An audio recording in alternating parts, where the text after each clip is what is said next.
manolotra ny arahaba tompoko tozo indray ny vaovao mahakasika ilay rivo-doza DIKELEDI. Raha tsy ahivana kely dia tamin'ny 12 no nivoaka ny ranomasina tao amin'ny morontsiraka Ambilobe tao ity rivo-doza ity. Amin'izao amin'ny 3 ora maraina izao dia any amin'ny 30 kilometatra avaratra andrefan'ny Nosy-Be no misy azy. Tsara manamarika fa miaina miandalana zany aloha ny heriny satria voasokajy ho Tempête Tropicale Modérée izy, izany hoe mitondra rivotra 20 kilometatra isan'ora ary raha natafiotra 20 kilometatra isan'ora manodidina ny fohibeny. Mizotra miaka-andrefana somary atsimo andrefana izy amin'ny hafainganam-pandeha 520 kilometatra isan'ora.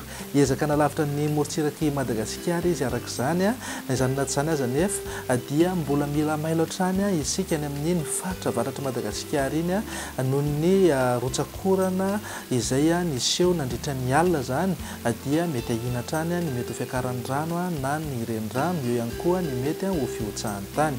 Arak'izany dia miova toy izao ny filazana loza mahakasika ny rivo-doza.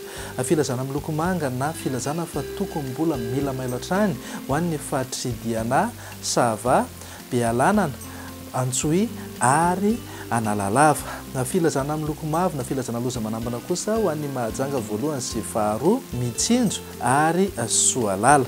Ho an'ny mpiandrika amin'ny morontsiraka avaratra andrefana, avaratra atsinanana ary afovoany atsinanana dia tokony mbola tsy mivoaka mindrika mihitsy aloha mandrapalasa ity rivo-doza ity satria mbola hikorotana tanteraka ny toetry ny andro any an-dranomasina. Arao atsakany sy antavany foana ry zareo ny toromarika izay omeny manam-pahefana iny fotony fa mahatsara antsika izany. Izay indray ary ny vaovao mahakasika ny DIKELEDI manome fotoananao mba manaraka indray. Veloma tompoko.